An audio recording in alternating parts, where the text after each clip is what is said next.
Welcome to Hard Talk with me, Zeinab Badawi. This week's NATO summit in Wales comes against a background of escalating tensions between Russia and NATO over the conflict in Ukraine, with calls for tougher action against Moscow. Russia says it is beefing up its military strategy because of NATO's presence in Eastern Europe. How far should NATO go in protecting countries that are not members of the alliance, like Ukraine? My guest today is President Giorgi Margvelashvili of Georgia, a country that was at war with Moscow 6 years ago. What's his advice to NATO?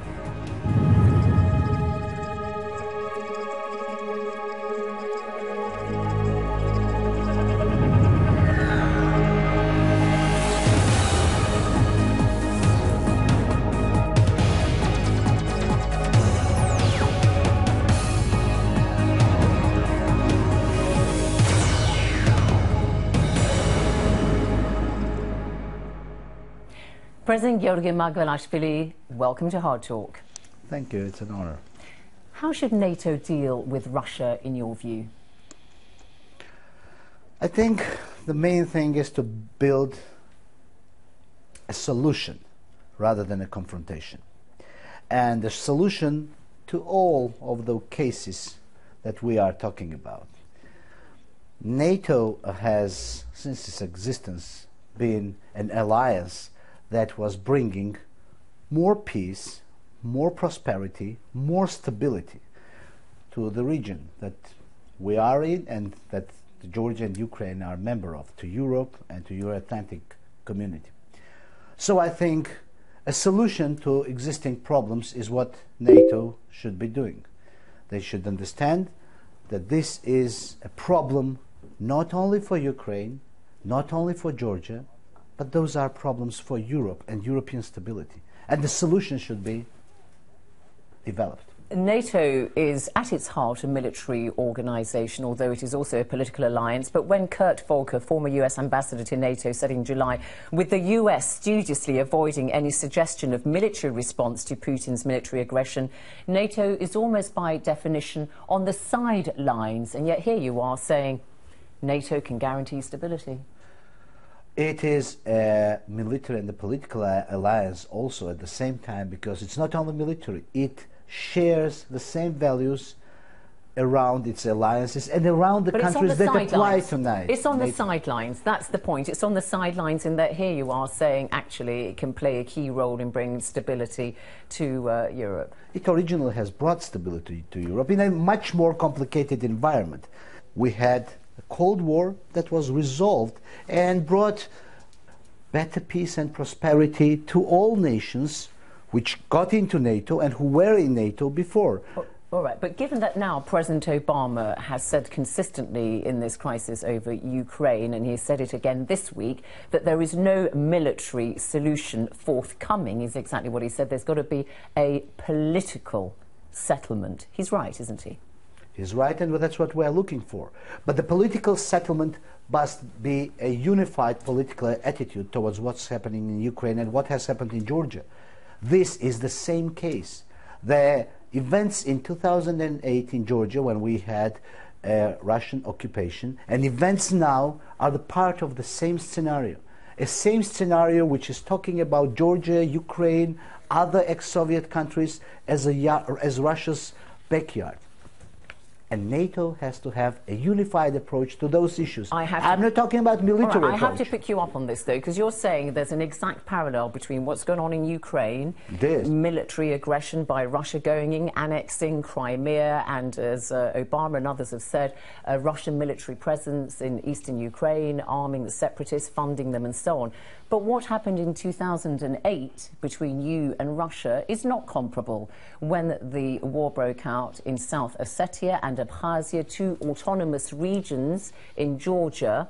A European Union fact-finding mission report in September 2009 blamed Georgia.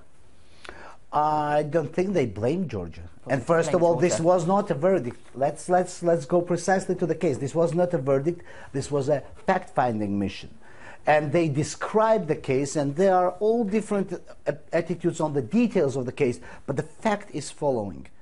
The events in Georgia, events in Ukraine, are part of the policy which is spoken out by Russian Federation politicians. Right. They are talking about their specific right to decide the destiny of independent nations who are very friendly, actually. Okay, I will just finish this situation because we want to talk about Ukraine and NATO and so on, but just to finish off what happened in 2008, to remind people there was a 5-day war between you and Russia, and this is what that fact-finding mission, headed by a Swiss expert on the Caucasus, Heidi Tagliavini, and she said Georgian claims of a large-scale presence of Russian armed forces in South Ossetia prior to the Georgian offensive on August the 7th or the 8th could not be substantiated. It was Georgia which triggered the war. And I know President Saakashvili was in power then, and you are from the opposition party at the time from his.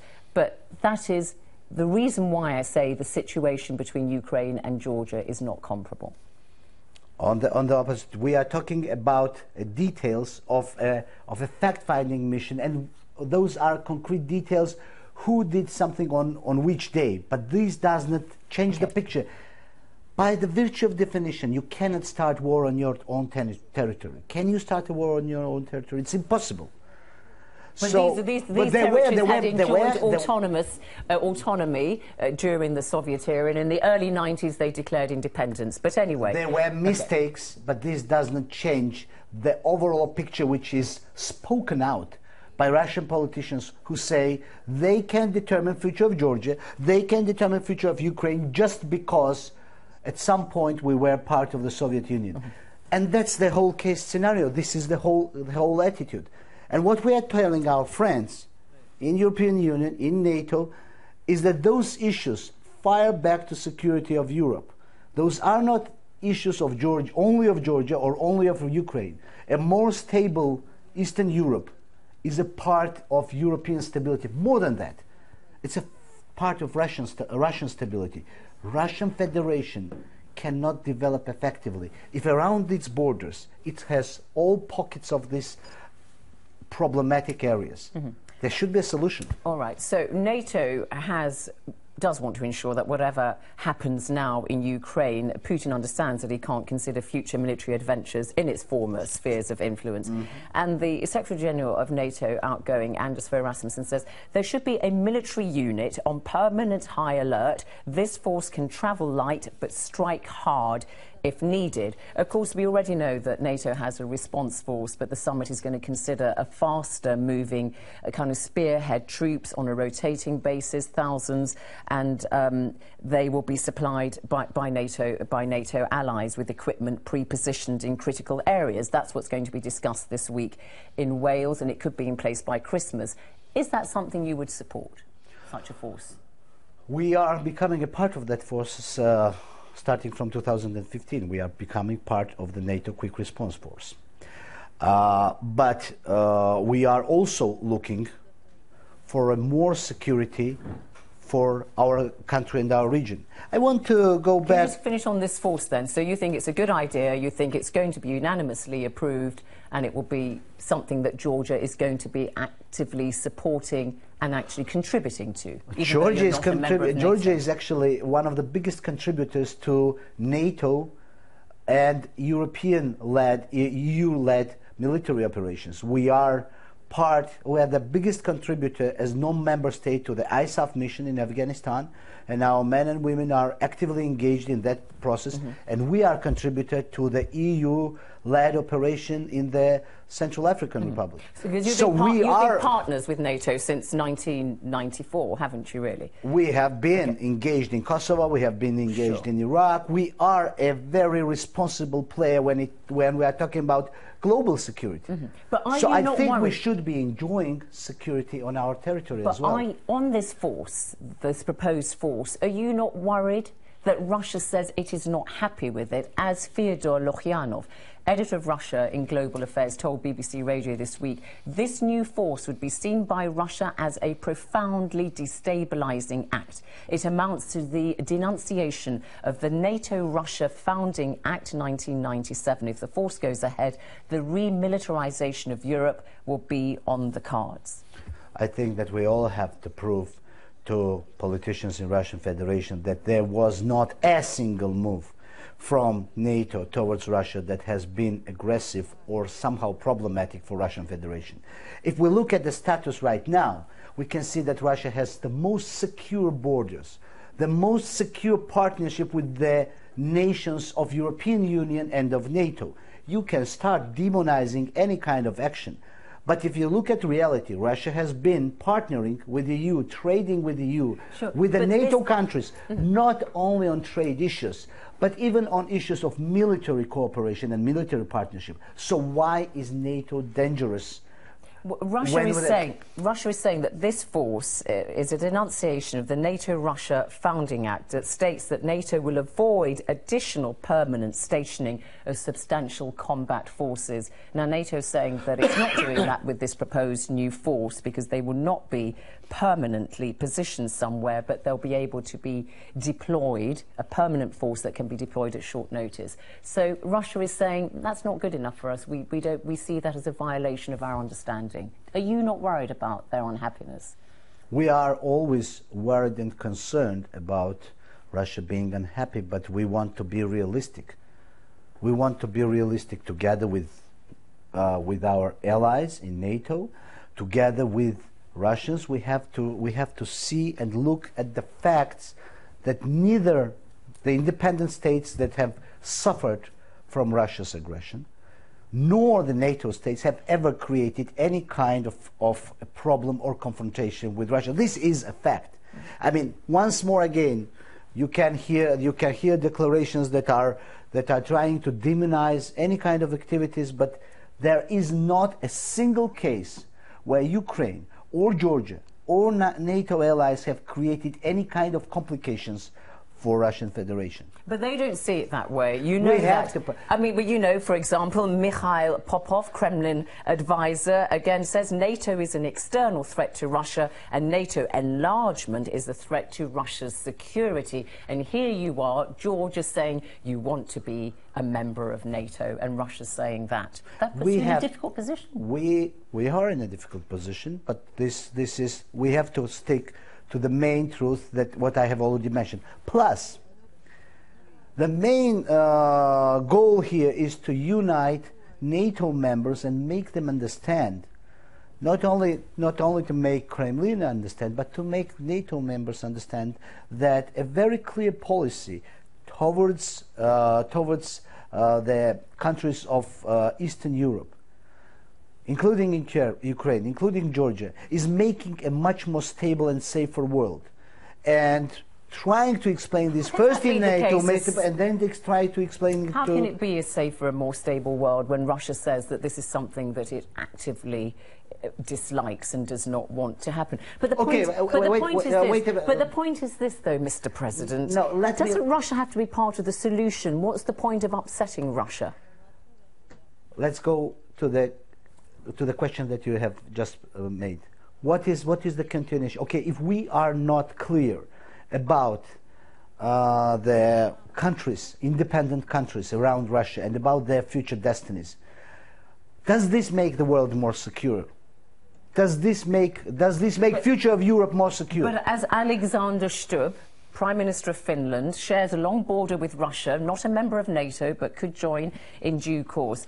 Quoted in the press in July, says there are too many people who want to isolate Vladimir Putin. There are too many people who want to isolate the Kremlin. And I don't think that is the way forward.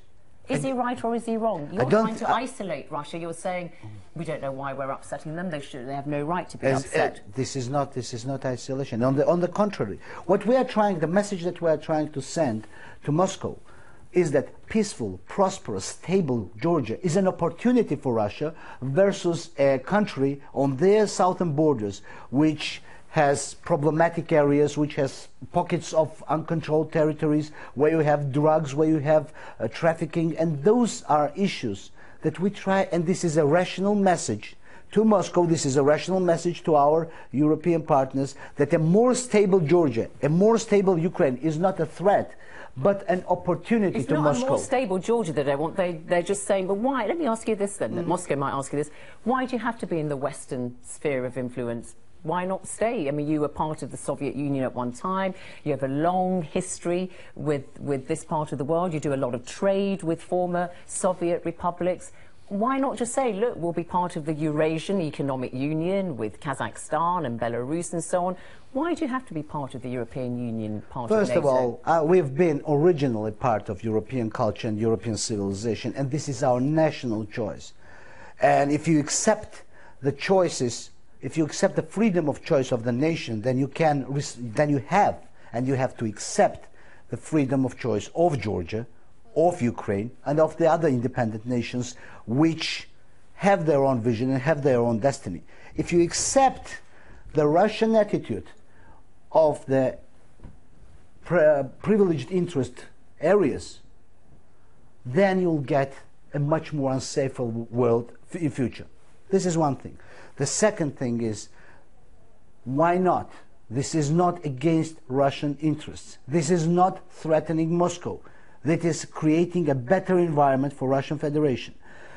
And eventually, if we build a safer Caucasus, this is within European interests.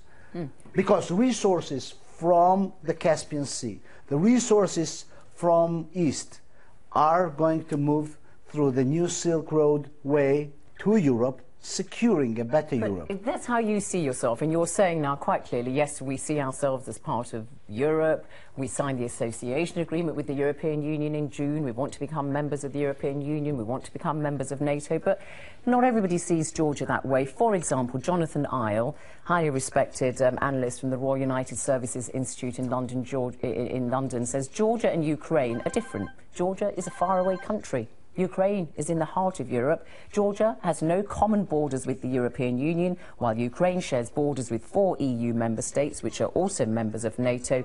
What happens in Ukraine is of an entirely different order from what happens in Georgia. Well, then the highly respected analyst doesn't listen to Putin. He doesn't listen to the messages from Kremlin. He doesn't listen to what what the Russian politicians are talking about.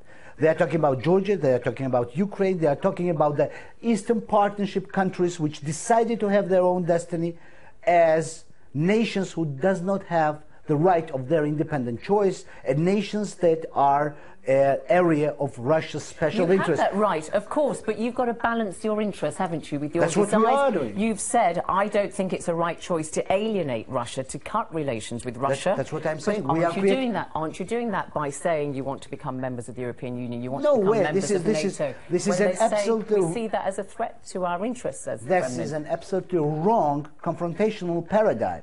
That if Georgia has a choice towards Europe, towards joining European markets, towards being more secure and stable, if Georgia has more trade and more opportunities of Caspian resources being traded through Georgia to Europe, and by the way, we have a sea that unites us with the Europe.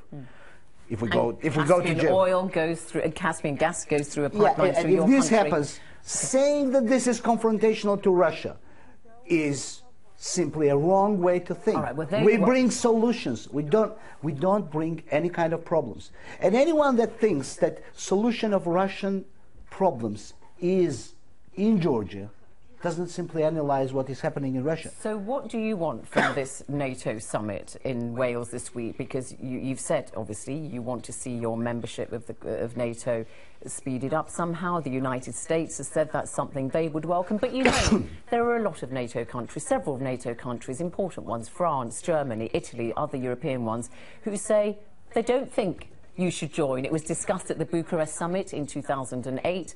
France, Germany objected then, and even now a French government official has said now NATO's actions must not contribute to the tension or worsen the climate around Ukraine, and has flatly ruled out admitting Ukraine or Georgia at this juncture. At this summit, we are not joining. At the same time, in 2008, it was said bluntly and was repeated several times that the doors of NATO are eventually open for Georgia. This is one thing. The second thing is that what we want, yes, we want another firm step to NATO membership, but at the same time, we now want better and more security environment in Georgia, in Caucasus. Once again... How? through increasing our partnership, through engaging more of Georgia in NATO, which actually there is. And I mentioned about our contribution to NATO missions, but we want also more NATO in Georgia. And America said they want to do that. They want to help you increase We are trying to develop more capability. intensive partnerships. That's where we are going to. And once more, this is not creating a threat.